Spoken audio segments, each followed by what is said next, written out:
एक बार एक शिष्य ने विनम्रता पूर्वक अपने गुरुजी से पूछा, गुरुजी, कुछ लोग कहते हैं कि जीवन एक संघर्ष है, कुछ अन्य कहते हैं जीवन एक खेल है और कुछ जीवन को एक उत्सव की संज्ञा देते हैं।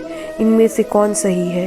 गुरुजी ने तत्काल ही बड़े ही धैर्यपूर्वक उत्तर दिया, पुत्र, जिन्हें गुरु नहीं मिला उनके लिए जीवन एक संघर्ष है, जिन्हें गुरु मिल गया उनका जीवन एक खेल है, और जो लोग गुरु द्वारा बताए गए मार्ग पर चलने लगते हैं मात्र वे ही जीवन को एक उत्सव का नाम देने का साहस जुटा पाते हैं। यह उत्तर सुनने के बाद भी शिष्य पूरी तरह से संतुष्ट न था। गुरुजी ने उसे संतुष्ट करने के लिए उसे इसी संदर्भ में एक कहानी सुनाई। उन्होंने जो कहानी सुनाई वो इस प्रकार थी। एक बार की बात है, किसी गुरुकुल में 3 शिष्यों ने अपना अध्ययन संपूर्ण करने पर अपने गुरुजी से यह बताने की विनती की कि उन्हें गुरु दक्षिणा में क्या चाहिए। गुरुजी पहले तो मंद मंद मुस्कुराए, फिर स्नेहपूर्वक कहने लगे, मुझे तुमसे गुरु दक्षिणा में एक थैला भर सूखी पत्तियाँ चाहिए, ला सकोगे? वे तीनों मन ही मन बहुत प्रसन्न हुए, क्योंकि उन्हें लगा कि वे बड़ी आसानी से अपने गुरुजी की इच्छा पूरी कर सकेंगे। सूखी पत्तियाँ तो जंगल में सर्वत्र बिखरी ही रहती हैं। वे उत्साहपूर्वक एक ही स्वर में बोले, जी गुरुजी, जैसी आपकी आज्ञा। अब वे तीनों शिष्य चलते चलते एक समीपस्थ जंगल में पहुंच चुके थे, लेकिन यह देखकर कि यहाँ पर तो सूखी पत्तियाँ केवल एक मुट्ठी भर ही थीं, उनके आश्चर्य का ठिकाना न रहा। वे सोच में पड़ गए कि आखिर जंगल में से कौन सूखी पत्तियाँ उठाकर ले गया होगा। इतने में ही उन्हें दूर से आता हुआ कोई किसान दिखाई दिया। वे उसके पास पहुंचकर उससे विनम्रतापूर्वक याचना करने लगे कि वह उन्हें केवल एक थैला भर सूखी पत्तियाँ दे दे। अब उस किसान ने उनसे क्षमा याचना करते हुए कहा, उन्हें यह बताया कि वह उनकी मदद नहीं कर सकता, क्योंकि उसने सूखी पत्तियों का ईंधन के रूप में पहले ही प्रयोग कर लिया था। अब वे तीनों पास ही में बसे एक गांव की ओर इस आशा में बढ़ने लगे कि हो सकता है वहां उस गांव में कोई उनकी सहायता कर सके।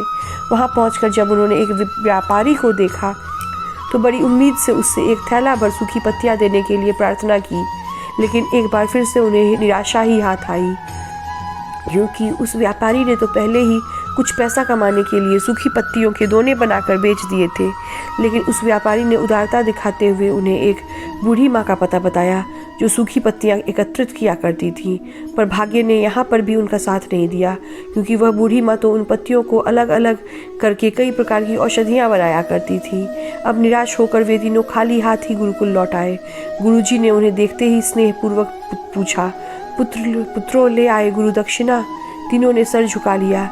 गुरुजी द्वारा दोबारा पूछे जाने पर उनमें से एक शिष्य ने कहा, गुरुदेव, हम आपकी इच्छा पूरी नहीं कर पाए। हमने सोचा था कि सूखी पत्तियां तो जंगल में सर्वत्र बिखरी ही रहती हैं, लेकिन बड़े आश्चर्य की बात है कि लोग उनका भी कितनी ही तरह से उपयोग करते हैं। गुरुजी फिर पहले की तरह ही मुस्कुराए और प्रेम पूर्वक बोले, निराश क्यों होते हो? प्रसन्न हो जाओ और यही ज्ञान कि सूखी पत्तियां भी व्यर्थ नहीं हुआ करती, बल्कि उनके भी अनेक उपयोग हुआ करते हैं, मुझे गुरु दक्षिणा के रूप में दे दो। तीनों शिष्य गुरुजी को प्रणाम करके खुशी खुशी अपने घर की ओर चले गए। वह शिष्य जो गुरु की कहानी एकाग्रचित होकर सुन रहा था, बड़े उत्साह से बोला, गुरुजी, अब मुझे अच्छी तरह से ज्ञात हो गया है कि आप क्या कहना चाहते हैं। आपका संकेत वस्तुतः इसी ओर है ना कि जब सर्वत्र सुलभ सूखी पत्तियां भी निरर्थक या बेकार नहीं होती, तो फिर हम कैसे किसी भी वस्तु या व्यक्ति को छोटा और महत्वहीन मानकर उसका तिरस्कार कर सकते हैं।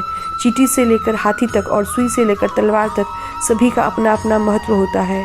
गुरुजी भी तुरंत बोले, हाँ मेरे पुत्र, मेरे कहने का यही तात्पर्य है कि हम जब कभी किसी से मिले तो उसे यथायोग्य मान देने का भरसक प्रयास करें, ताकि आपस में स्नेह, सद्भावना, सहानुभूति, सहिष्णुता का विस्तार हो सके और हमारा जीवन संघर्ष के बजाय उत्सव बन सके।